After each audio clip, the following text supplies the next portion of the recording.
There are signs everywhere that a general election is near, and that means as the incumbent, the governing Free National Movement and opposition Progressive Liberal Party are readying for another battle royale.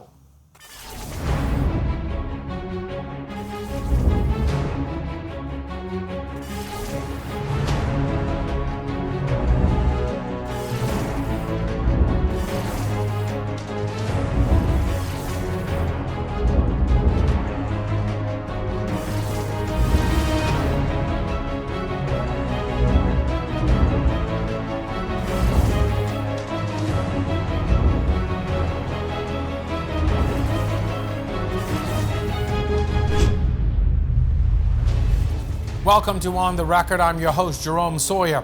For the Free National Movement, this term has had its fair share of uphill battles with the firing of several MPs for voting against an increase in value-added tax and the resignations of 3 cabinet ministers. Following the firings, 2 of those MPs resigned from the FNM. One would later join forces with the PLP. Then, in the midst of a pandemic, the health and finance ministers resigned, but it wouldn't end there. The House Speaker has also resigned from the FNM, and several high-profile MPs will not be on the upcoming election ballot. Tonight on The Record, we cover a party in turmoil as we sit with current and former members of the FNM to find out the reasons for these departures, as well as try to get some answers as to why incumbents are missing from the FNM's ticket this time around. Don't move. Our conversation begins on the other side of this break.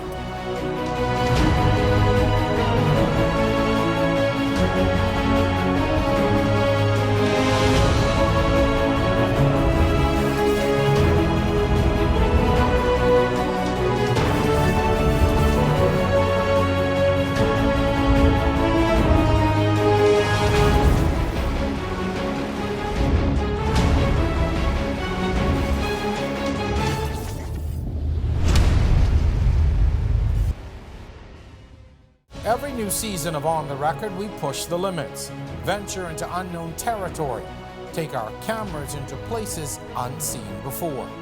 We share the stories and experiences that affect us all. And now it's time for Season 5. On the Record, Thursdays at 8 p.m. on RTV, cable channel 212, and streaming live on Facebook.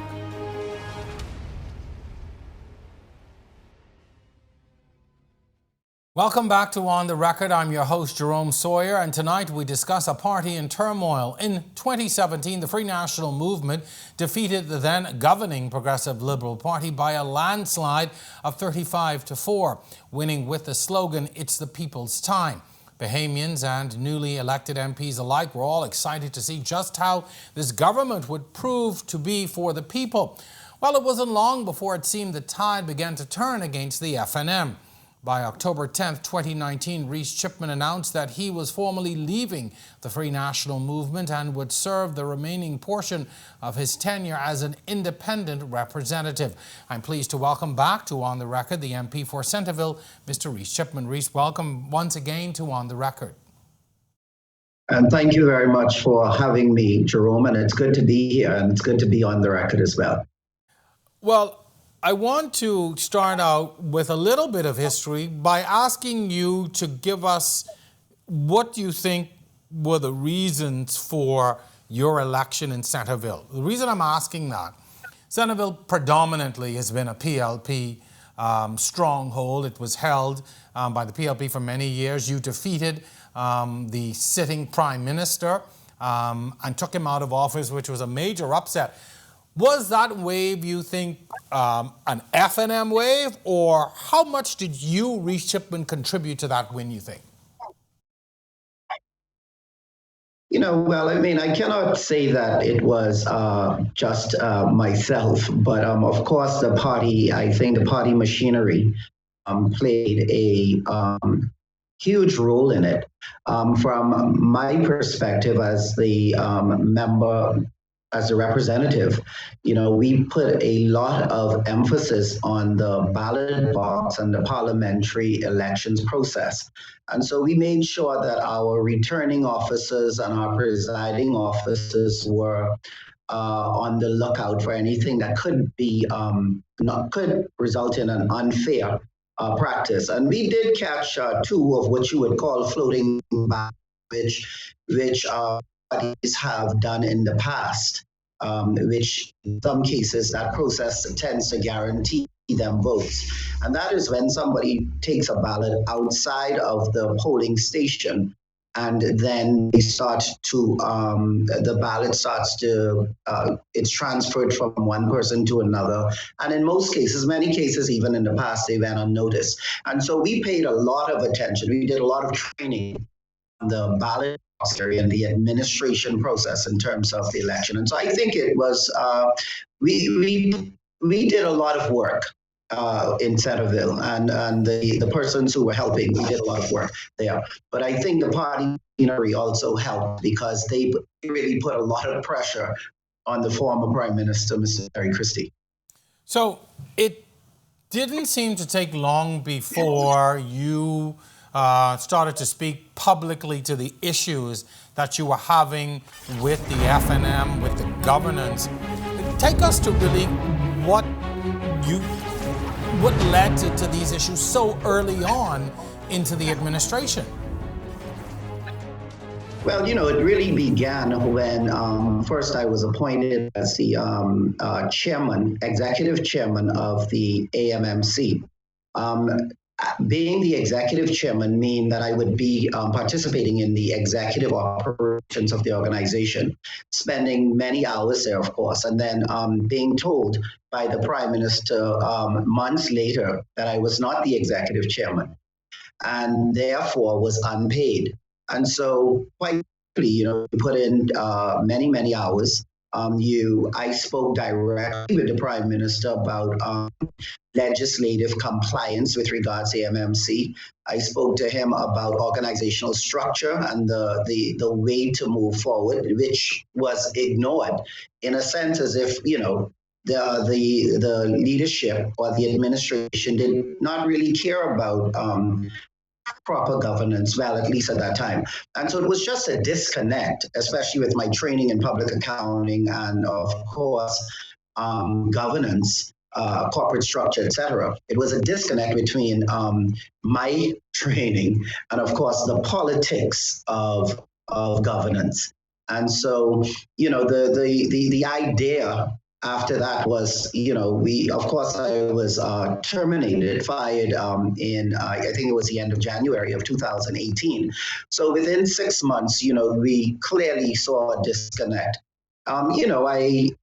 In some cases, and I would say many cases, I voted party lines as well in support of the party's structure, because at that point, as a backbencher, I would have given, based my confidence in a piece of legislation on the fact that the cabinet would have extensively reviewed all pieces of legislation.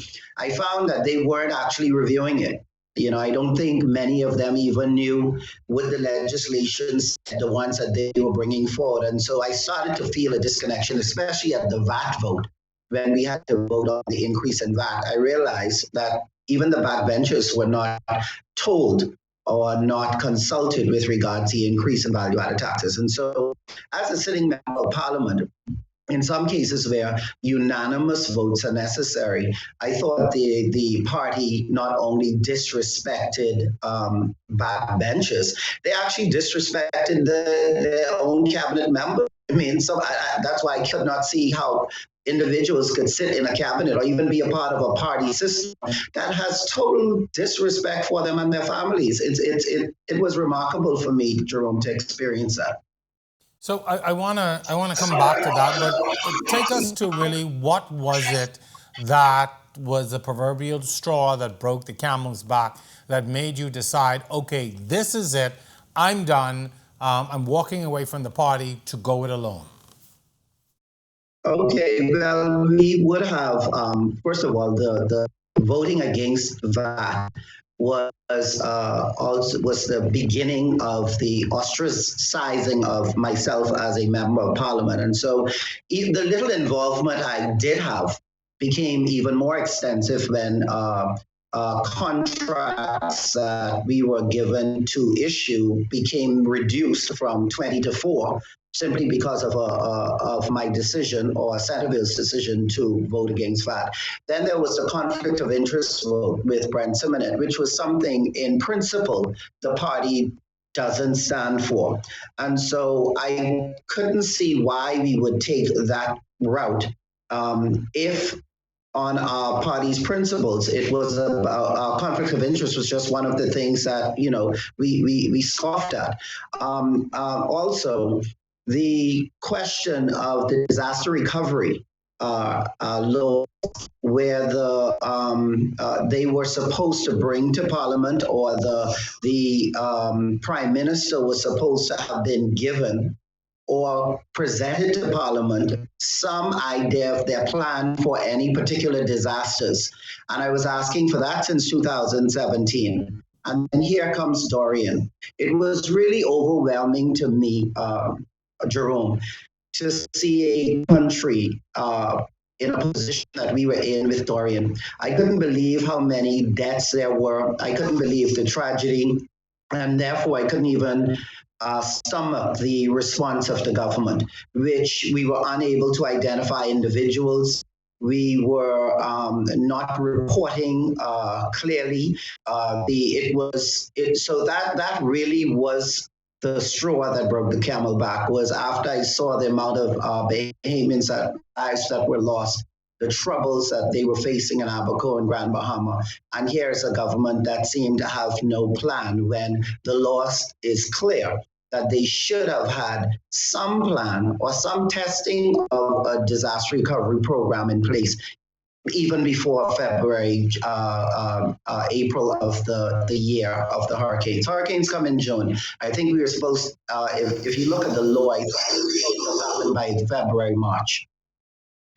I guess my next question really has to do with the whole Westminster system, and when it comes to parties and how parties work. It is no secret that when you join a party and that party is in governance, you are almost expected to follow the party line.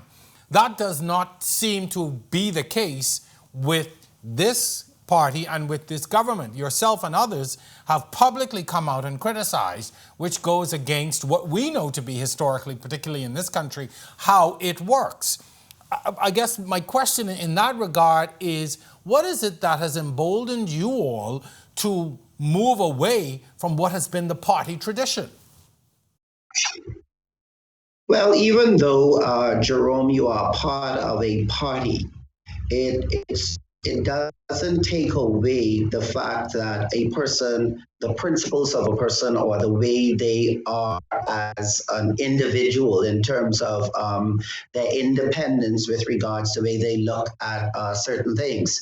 I think that party politics, there's nothing wrong with being a part of a party. However, when the party goes against its own principles of which you were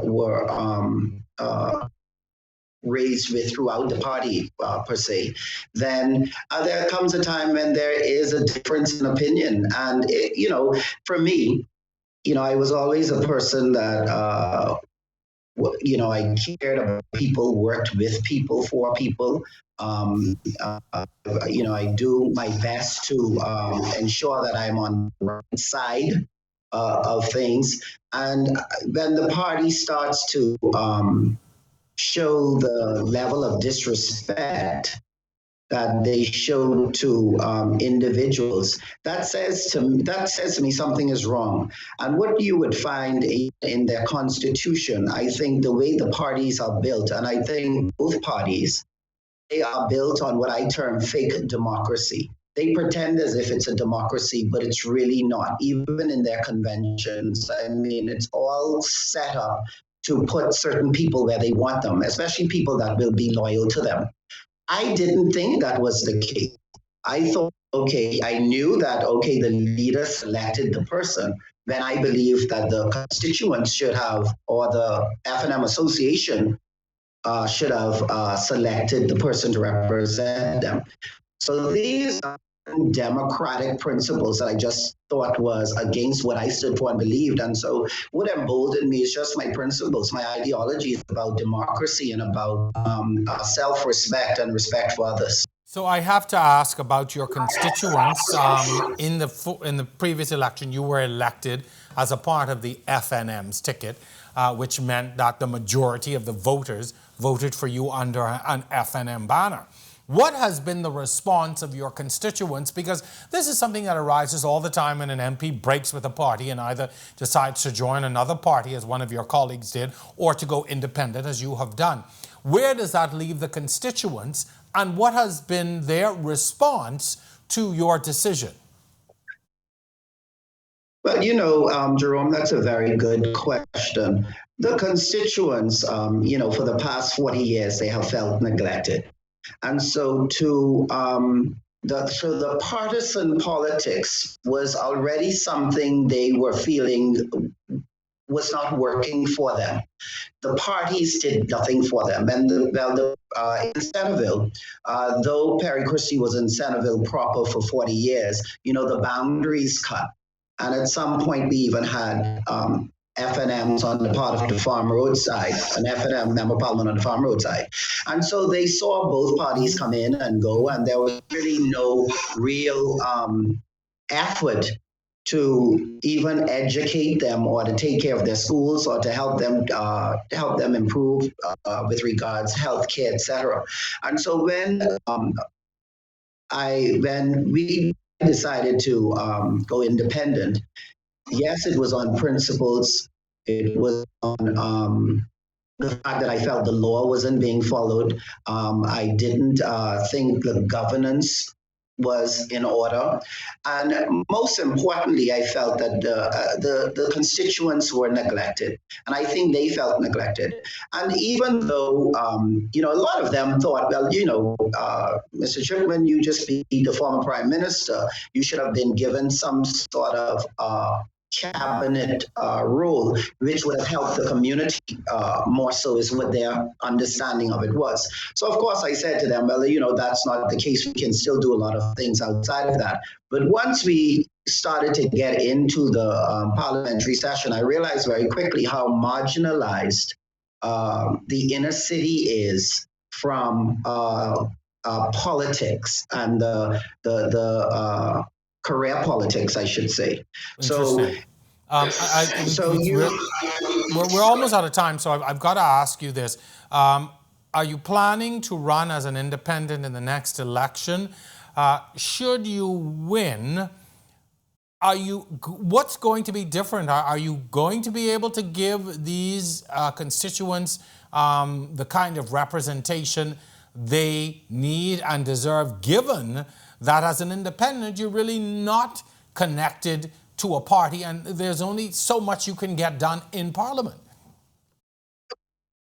That's right. Well, it's a lot. Well, in Parliament, there's a lot you can do in Parliament simply because you can vote certain ways to help to push the agenda or to take away from an agenda. But on the ground, I think that we did very well, Jerome, in Centerville, in terms of educating and bringing awareness to the fact that Centerville needed more and Centerville needed more attention. We used whatever stipends or whatever contributions I was able to get to assist persons that we could.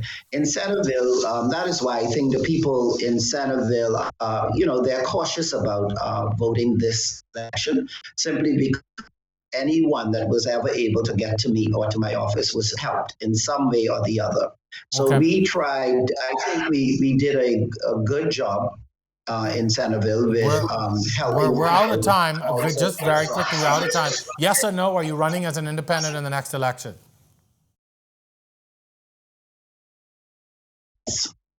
Because, the trajectory of politics does take you into a framework where I believe I should represent my constituents. So sorry, we missed that. So just to back up, we had a break in connection. Yes or no, or you're running for Centerville? Yes, at this time I will be running for Centerville as an independent. However, like I said, the trajectory of politics changes based on the what the constituents' desires are. So that leaves it. That sounds to me like that leaves the door open for possibly going Well, somewhere else. But well, I'm only one person. You know, right, the constituents of Centerville, that's about 5,000 representatives, and right. I take polls almost every time I make a decision. And so sometimes it's it's really the people's voice that should be represented. And so Good, we good point. will Good consult point. with them. Good point. So thank you very much, Reece Chipman. Thank you so very much for coming on. Really appreciate you. Best of luck to you in the upcoming elections. I know for sure I leave the invitation open. We'll bring you back on as we get closer to that point. So thank you very much for coming on again. Best of luck to you. And All thank you right. very much, Jerome. Centerville thanks you. Yes, well, thank you to my roots in Centerville, just so you know. I'm a Valley boy. I don't run from that. When we come back, we are going to be joined by what some may call the troublemaker of the FNM party. Stay tuned. You won't want to miss this.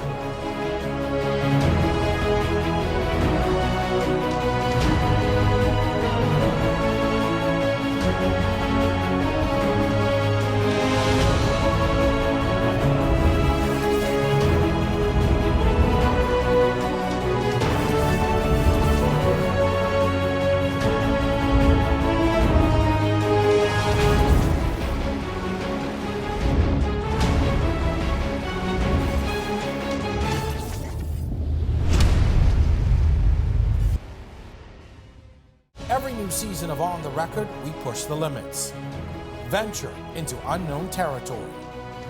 We take our cameras into places unseen before. We share the stories and experiences that affect us all. And now it's time for Season 5. On the Record, Thursdays at 8 p.m. on RTV Cable Channel 212 and streaming live on Facebook on the R News Bahamas page.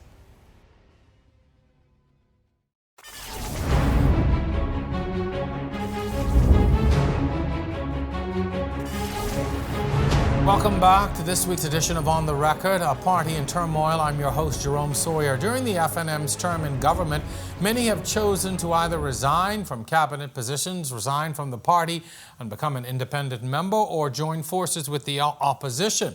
But then there are those like my next guest. In June of 2018, he was fired as chairman of the Hotel Corporation after deciding to vote against the government's proposal to increase VAT from 7.5% to 12%. Despite his many expressive disagreements with the party, he has done something that most haven't been able to. He's stuck with his party. Joining me now is none other than Pine Ridge MP, Frederick McAlpine. Sir, welcome back to On the Record. It's been a while since we've spoken.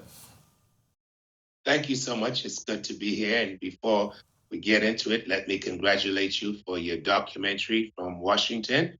You did well and you represented the Bahamas very well and in a very professional way.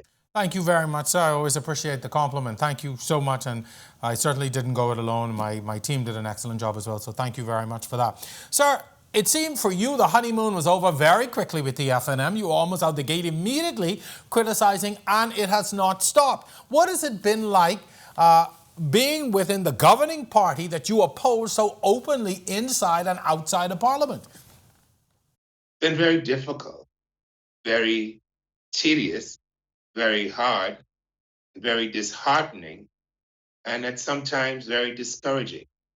But I stuck with it because I believe in the Bahamian people, and I don't just believe in packing up and walking away. Even if I have to walk away or I'm thrown out. At the end of the day, history would have declared that McAlpine tried his best to make a difference within rather than without. And that's what we encourage people to do often, don't we? Well, I have to ask this. A lot of your utterances were in the public. Were there ever opportunities for you to express those things privately to the Prime Minister, to the Cabinet, and to others in the party? Oh, yes, I have.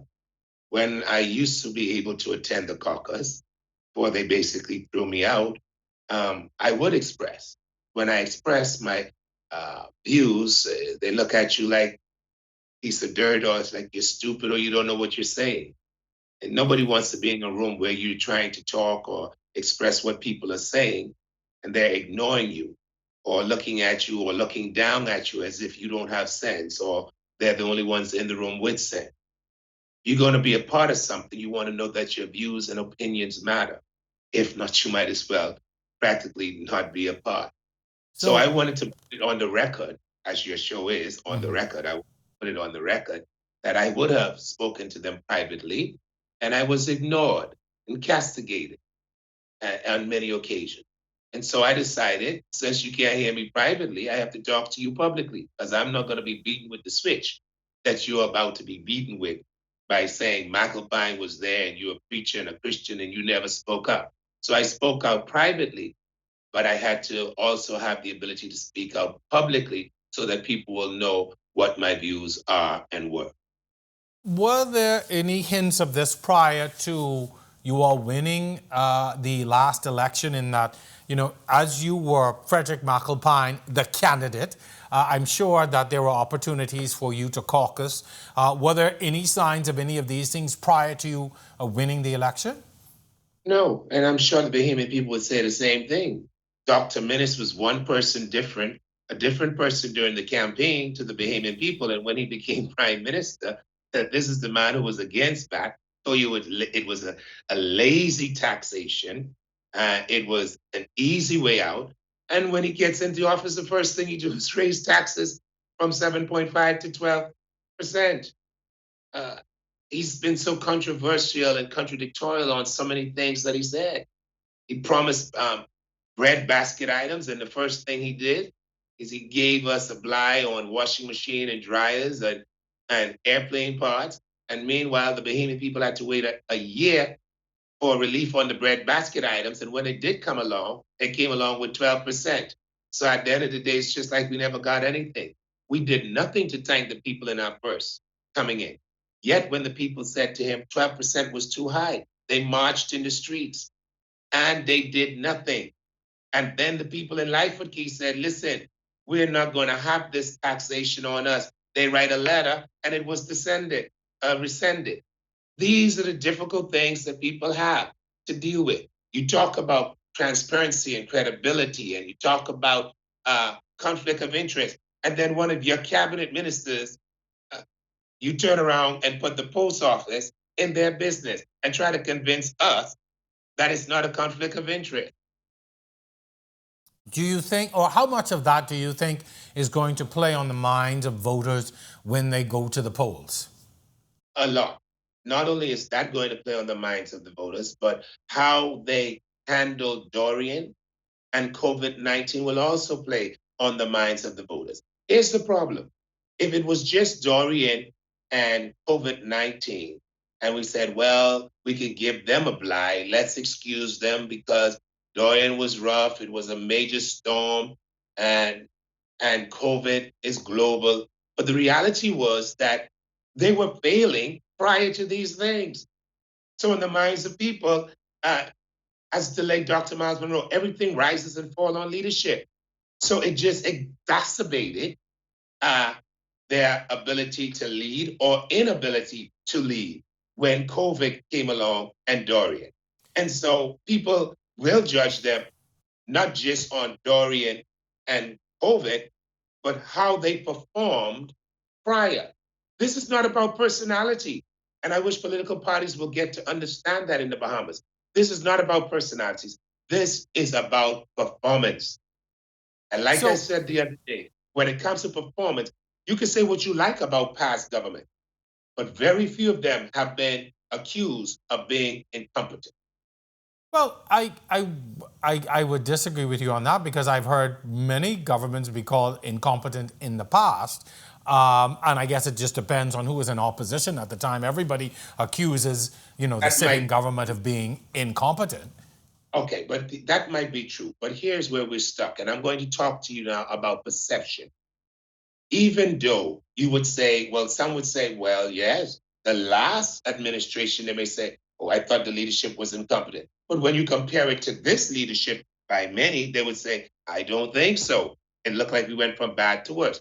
Here's where we are, Jerome, politically, and from a perspective of perception. We're between a rock and a hard place. Because the perception is we have one crew who has been perceived as corrupt, And So you another don't group, you don't think that the PLP is corrupt? You're saying perceived. Now you were part of the FNM ticket coming in what I'm about who to accused the PLP of being complete. corrupt. Let me complete. There is a perception, whether it's real or not. The perception is you have one political entity that seems to be corrupt and another entity that seems to be incompetent. So this is the choice of the Bahamian people, and that's where we are placed between a rock and a hard. So let me, and I brought this to you up, I brought this up at the beginning, and you gave me your reasons for staying. Now, why not then join forces with the PLP? In '97, you would have run on the PLP ticket, correct? You're no stranger to the PLP, having run with them before, but not long after you gave your allegiance to the FNM. Why not go to the PLP, or has there been an offer for you to come to the PLP? Yes, there has. Let me make it emphatically clear, emphatically clear, that there have been overtones, and the Progressive Liberal Party, along with other political organizations, have reached out to me. I'm not just going to pick up and go and just willy-nilly. I have to really think about this. I have to pray about this. I'm about the Bahamian people, particularly the people of Pine Ridge and the people of Grand Bahama and the Commonwealth of the Bahamas as a whole. We're really, the Bahamian people are disillusioned, they're discouraged, they're wary of these political organizations. And one has to determine really what is best for the country, what is best for the people of Pine Ridge, what is best for the future of the Commonwealth of the Bahamas. Now, No, two I things. think I the want to time come back for to the question of weary, but are you seeking or have you indicated to the party your willingness to be renominated for Pine Ridge? And if so, what has been the feedback from the party? Is there a move to renominate you? I have not sought a renomination in terms of writing or anything because I'm the incumbent. If the party doesn't want, normally incumbents normally stand. If you don't choose to have me as the incumbent to run again, then it's your move. Would Just you say would you take it if they offered it to you? that's a question that I'm not. I'm not sure whether I would say yay or nay at this time. Because again, at the end of the day, it's about being able to represent. But when I look at what has happened within the FNM, I'm not sure. I really don't. I'm not Is sure I it would is be. it But because you think that the FNM will lose? Is that one of the reasons why you no, won't take it? no. I don't think, even if the FNM loses, I don't think I would lose. I just don't think so. No, it's not that I think that the FNM would lose. I think that people are really, they don't have much of a choice, What do you mean they either don't or have much of both. a choice? They don't have much of a choice when they look at the leaderships of both political parties. So, which brings me to In other words, what I'm saying to you, for the very first time, more so than any other time, the Bahamian people seem to be very much discouraged politically when looking at both of the major political entities. Now, what would that translate into? One does not know. As for me, I want to serve the Bahamian people and I want to make the right decision. Whether I'm in opposition or government doesn't matter. If I'm going to serve the people, I will serve the people.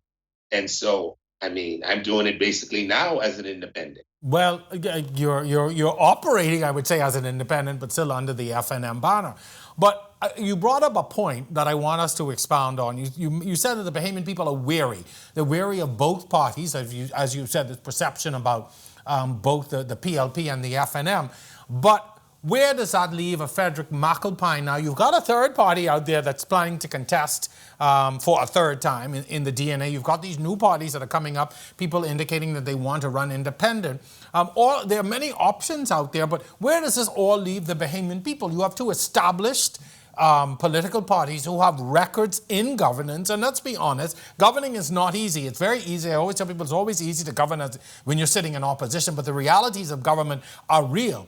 But you have parties with track records. You have people loyal to party supporters, but many have said that, like you've mentioned, they are wary of both.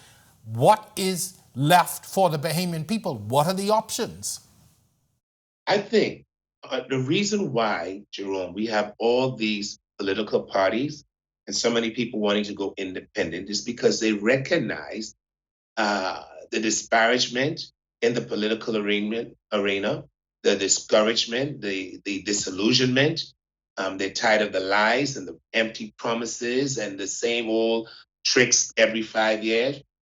I think the Bahamas is searching. Now, that's the reason why you have all these parties. Now you're asking what I think is the answer. The answer is that I think the Bahamian people are still searching, and they don't want any bush cracking man going ding-a-ling-a-ling type of political organization or any bush mechanic type of political party. I think what the Bahamas is in search for, if there's ever time a third party can make an impact in this country, I think that time is now. What I think the Bahamian people are looking for is something and someone who will lead a group of people made up PLPs, FNM, perhaps one or two DNAs, and good people. And we So need would some would people you with would you experience. if given the opportunity, Mr. McElvine, would you lead a third party? If given the opportunity and the right things in place, namely finance, yes, I would. And I would go a little further, saying, think the possibility of winning is very much possible What about a because people, coalition? Do you think there is room for a coalition government? well, basically, that would be a made up type of coalition government. Because if you had a leader who's able to amalgamate and bring some good PLP, untinted PLP, untinted FNM, and you need one or two, some persons with some cabinet experience to sit around the table and to advise and to assist and to try to put the Bahamas in a better place, I think the Bahamas is ready for. I've got to come back to our subject. Is the FNM party itself in trouble? The FNM party to say they're in trouble, yes. In comparison to what happened in the last election and the number of seats that they now presently have, they are in trouble. And they should recognize that they're in trouble because the Bahamian people from 2002 have been changing governments like a seesaw, like a revolving door. Which which So which then now brings me to my question: is the PLP, in your opinion, poised to become the next government at this point? that's the tricky question. Why? The problem, because it becomes tricky because not only are people disillusioned within the FNM, but there's also the same disillusionment with the Progressive Liberal Party. Now, I'm about to say something here that might get me in trouble, but again, I've been known to speak truth to power. I think the problem with both political major entities in the country today seems to be leadership, trust, accountability, and performance. So you think Because people are the PLP has the same issues as what you're saying? some, because people are going to say to the present leader, "Well, you were there with Mr. Christie, and very little did you say about what was negatively impacting the party at the time." And as for Mr. Minnis, they're going to say, "Well, you promised us change, but you came in doing the same old, and many of the things you were against prior to being elected prime minister, you then seem to acquiesce to, so you became no different, no better than Peter or Paul, depending on how you choose to My call." my my final question. We're over time. Do you think a PLP government would have handled a Dorian and a COVID differently, better? Perhaps because people often would say that when the PLP is in, at least more of us tend to eat, regardless of our political affiliation. So perhaps they might have been a little bit more compassionate about it. They would have been a little bit more diplomatic about it, rather than just treating you as, here, take this. You need this. Be grateful for that. they would have recognized perhaps that it was the taxpayers' money and that they recognized that it was not their money they were giving out. And they were cognizant that they should be a little bit more compassionate. The PLP tends to show more compassion, if only to, for the small man, if only to get in power. Their problem is when they get there, they tend to forget the small man, most of the parties. Frederick McAlpine, it's always good to have you on the show. Thank you so very much. We'll be paying close attention. You've got a lot going on, so we're going to keep our eyes square on you to see what your next move is. Best of luck to you in the upcoming election. Should you decide to offer, as you said, you're making some hard and fast decisions, and I know your constituents in the country will be watching very closely. So thank you, and I do promise you, if you're in the race, we'll have you back on. Thank you so much, and I can assure you, with the God's help, I will be in the race. I just don't know how right now. All right, we'll be keeping an eye. Thank you very much, Frederick McAlpine, for coming on with us tonight. Well, when we come back, we're going to continue on the record, the party in turmoil, with the deputy chairman of the Free National Movement. Don't go anywhere.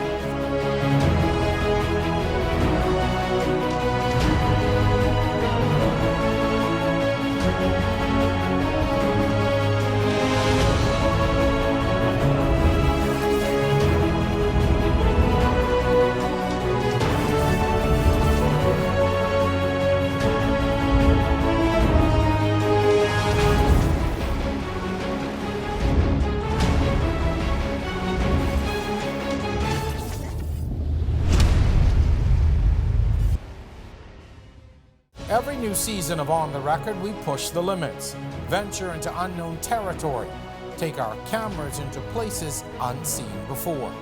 We share the stories and experiences that affect us all. And now it's time for Season 5. On the Record, Thursdays at 8 p.m. on RTV, cable channel 212, and streaming live on Facebook.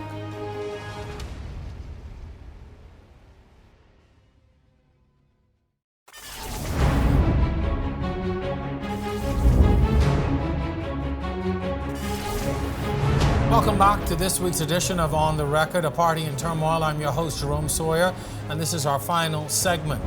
Well, while the opposition and critics alike may think that all is lost with the governing party, the FNM would certainly beg to differ. Just last week, FNM Chairman Carl Culmer stated that he does not believe Speaker of the House Halston Moultrie's resignation from the FNM has damaged the party or its chances of winning the Nassau Village seat or the election. Joining me now is the Deputy Chairman of the Free National Movement, all the way from Long Island, Brad McPhee. Brad, welcome to On the Record. How's Long Island? Well, so far we're getting a lot of wind. Sunshine is good and ready to go fishing. Long Island is the place of my roots. It's a place that I love all too well. Now, let's talk party politics now. The FNM has had its fair share of issues. From the very beginning, into governance, there were a lot of MPs in the House that were openly critical of what was happening. Some of them have moved on, gone to another party, independent. Others have remained in. You've had some resignations from the cabinet. The speaker has resigned from the party. That's a lot in one term. How has this affected the party? Well, right now, the party is still together. Right now, we're preparing for a campaign, getting candidates ratified. So far, we have 17 candidates ratified, and I assume in the next few days or weeks, we'll have all 39 ratified candidates from the Free National Movement. And we're working together. There are many levels and facets of the party. That's the arms that are doing a lot of things in terms of communication on the ground, preparing for training for door-to-door, selling the message of the Free National Movement government, all the things that we've been doing for the last 4 years, despite the fact that we've had a lot of hurdles and challenges. What is going to be the message to the people? Because I'm asking that because a lot of people who would have voted for the FNM are unhappy.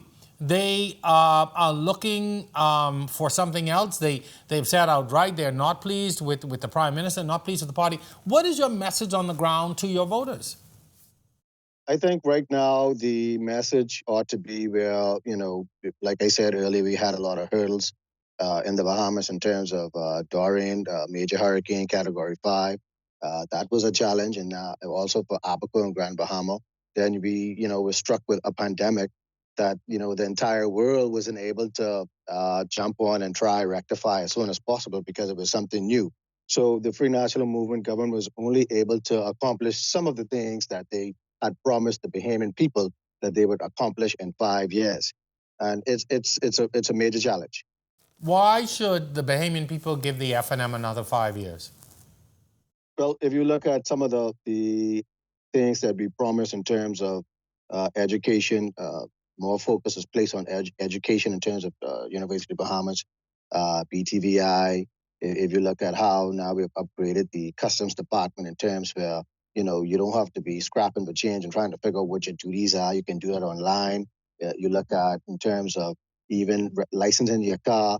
I licensed my car in November and it took me 15 minutes because you can now do it. You can apply online on Facebook, make an appointment and go and license a car. You don't have to wait on a long line. So there are many aspects and there are many programs and projects that the FNM has put in place, despite, again, the challenges, and we cannot ignore it.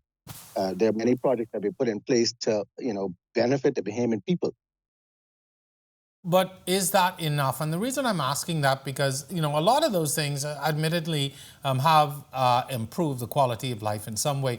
But when you're talking dollars and cents, people are saying that they're hurting, and there are a lot of things economically that are not moving in the right direction, whether it be a pandemic or a hurricane. But people are hurting, and they are looking to the government for relief. When you're talking dollars and cents, the things that you have outlined, are they enough?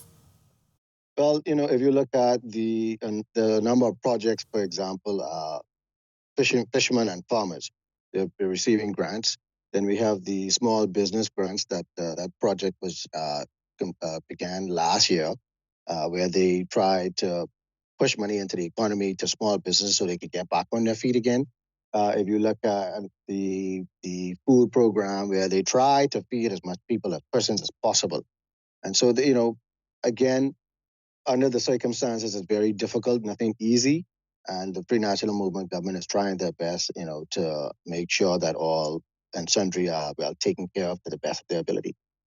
So let's talk about the party for a bit in this nomination process. Explain to us how it works when we're dealing with incumbents who are sitting in Parliament.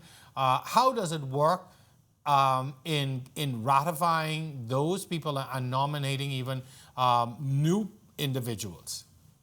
Well, pretty much so. If you look at most political parties, if you have a sitting member of Parliament, for the most part, that person pretty much is going to run again in that particular constituency. Sometimes you do have a shuffle based on the new candidates who's coming in or how the current leader wants to set up his party candidates in terms of who's going to be in cabinet and who's going to serve at what post.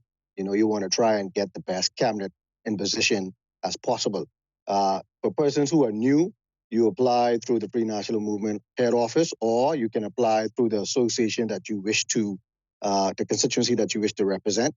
When that application is received, it's taken to a vetting committee made up of anywhere between 6 to 10 persons or even more. They review it. Then they send it on to they vet that person, make sure they're clean, and make sure that person is suitable for that particular constituency, because some people are suitable for other constituencies, not necessarily the constituency that they want. That the application then goes to the candidates committee, which is the executive of the party. We have a discussion on it. We say, okay, we have 3 persons who want this particular constituency. Let's pick the best one that's suitable for that constituency. After that, then it's turned over to the council, the Free National Movement. A vote goes up or down on that person or individuals, and that person officially becomes ratified as a candidate for whatever particular constituency the party chooses. So what happens in an instance when a constituency says, I want this, or the constituency, members or council says, hey, I want this person to run. We think they're the best person, and they put that person forward. What happens? And take us to that point when a constituency says, we want this person. Okay, there are times when associations or constituency associations want a particular individual. Again, the long-term outlook is to pick the best person for when we are governing. Not saying that persons are not capable, but we want the best. We want the best there is and the best that we can ratify as candidates. If that person isn't selected by the council or the vetting committee or the candidates committee or even chosen by the leader or looked at by the leader, then sometimes they would ask that person if they want to take a look at the next constituency, you know, and sometimes they accept and sometimes they don't. How much weight does the leader and the chairman of the party hold in the selection process? Because ultimately, someone has to sign off on all of this. So if the, let's say the leader and the constituency or the council are at odds, who holds the most weight? Where does the final decision lie at the end of the day? Well, it all depends on a number of variables. Sometimes the leader wants a particular individual for a particular task in governance. That person might, be a specialist in a particular area where we need some work done for the country. And so the leader will then ask the party, say, look, we want this individual in this constituency because I need them in cabinet to get some things done, whatever the case may be. And it then again goes to the process of the pre-national movement, the candidates committee, the vetting committee, the executive, and there's a vote up or down. In most cases, they do satisfy the leader, and I think there were one or two times back, in history, that the council just outright wasn't interested in the candidate that the leader wanted to push. Is that happening this time? What I've seen so far, there's been what I've understood so far. There's been a lot of negotiation, on moving certain candidates to another constituency and bringing in new ones. Not so much a pushback. If you look at the recent situation in East Grand Bahama, and the leader respectfully sat with the executives, they sat with the member of parliament, whatever discussions took place. And the ending result is that the current member of parliament decided to support the party and not run. And now we will have to. Was that the party's decision to ask him not to run, or did he determine that he did not want to run? Well, it could be like I say, it could be a number of reasons why the candidate didn't want to run or wanted to run. And like I say, sometimes people just offered other positions. People have other areas that they can work at instead in that particular constituency, or it could be where the individual was asked to step down so we could bring somebody else in for whatever reasons, for many other reasons. So you're not privy as to what, or you just can't say? Well, I mean, I really don't want to say in the public exactly what it is, because it's really an internal matter. And like I say, sometimes social media will try to control a narrative or set a particular narrative, and it's totally opposite of what's really taken place. Let's talk about some other high-profile MPs who have yet to be ratified or nominated ratified. We haven't got to the nomination process yet. But, we haven't heard anything, for instance, from a Dwayne Sands, a Michael Pintard. We just had Frederick McAlpine on in a previous segment. What's happening with those high-profile incumbents? Well, as far as I'm concerned, what I'm aware of right now, they're still on the table to run in their particular constituencies. I haven't heard anything new or different. Like I said, social media tends to try and create this narrative that really doesn't exist. And so, you'll have a lot of rumors and you'll have a lot of talks and you have a lot of conversations. And in reality, those persons may just be ratified. If they're not ratified, that means there was a discussion between them and the party stating that, we want to put you someplace else, or we want to put you in the next positions, or we want to we offering you another position somewhere else, or not even in as a member of parliament, because we want to put somebody else in there who we need to do a specific task. So there's also a lot of rumor and innuendo that there's a lot of infighting in the party, that there are factions. Can you confirm, deny, comment on that? Well, in any organization or entity, as human beings, everybody have their own opinion.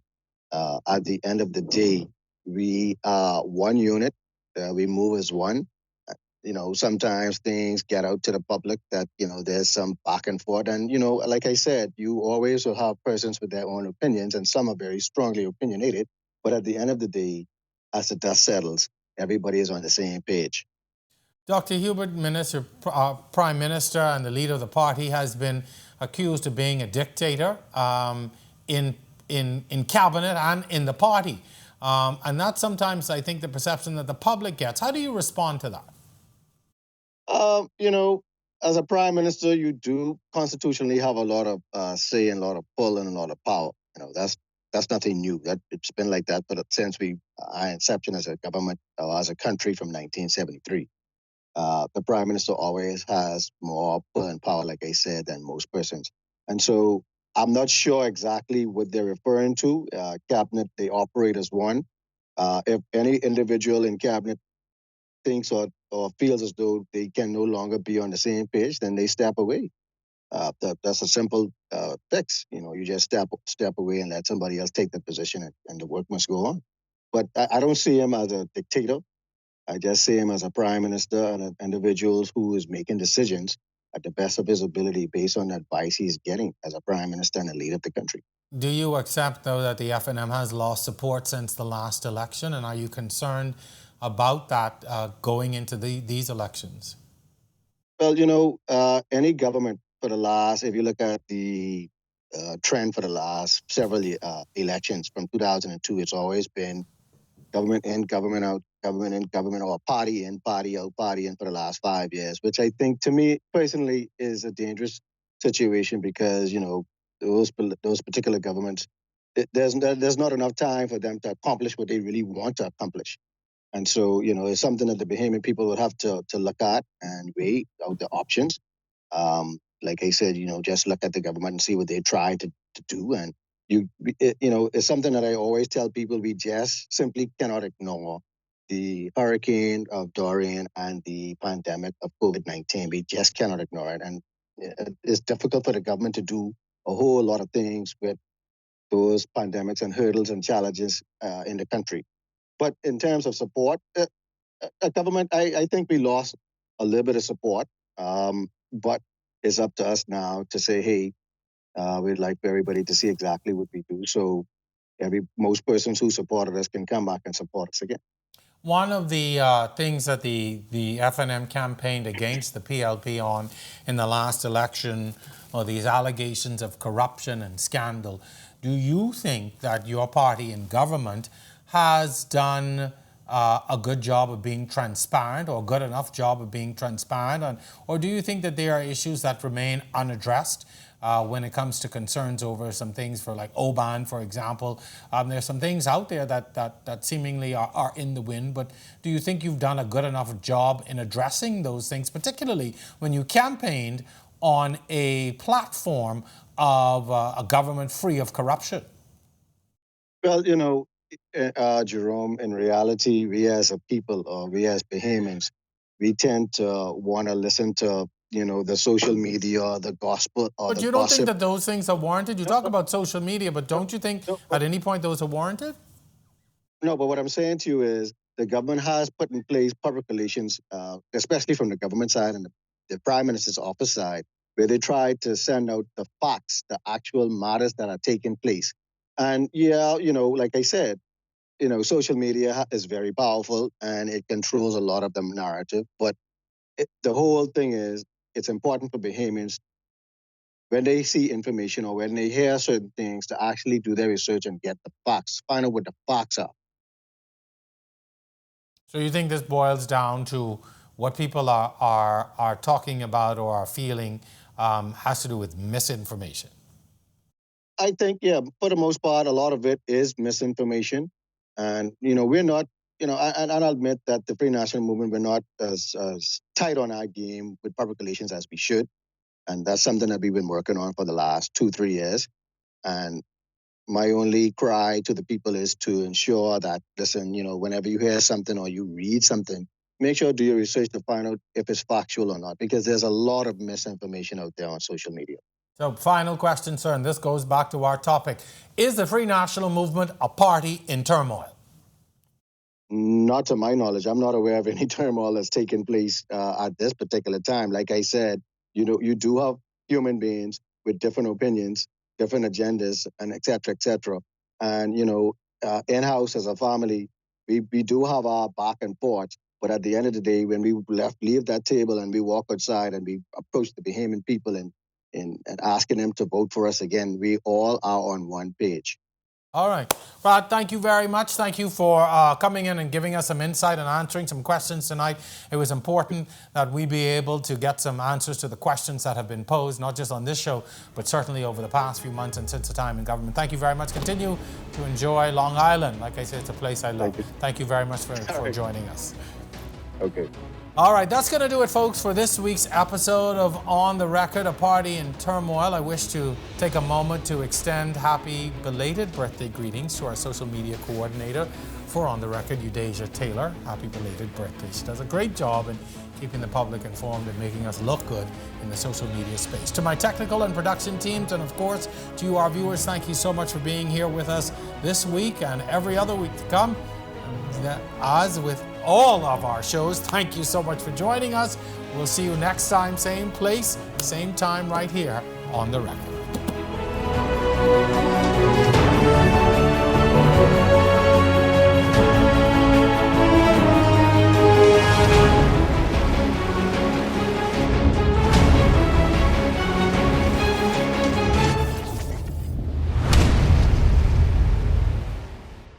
Every new season of On the Record, we push the limits. Venture into unknown territory. We take our cameras into places unseen before. We share the stories and experiences that affect us all. And now it's time for Season 5. On the Record, Thursdays at 8 p.m. on RTV Cable Channel 212 and streaming live on Facebook on the R News Bahamas page.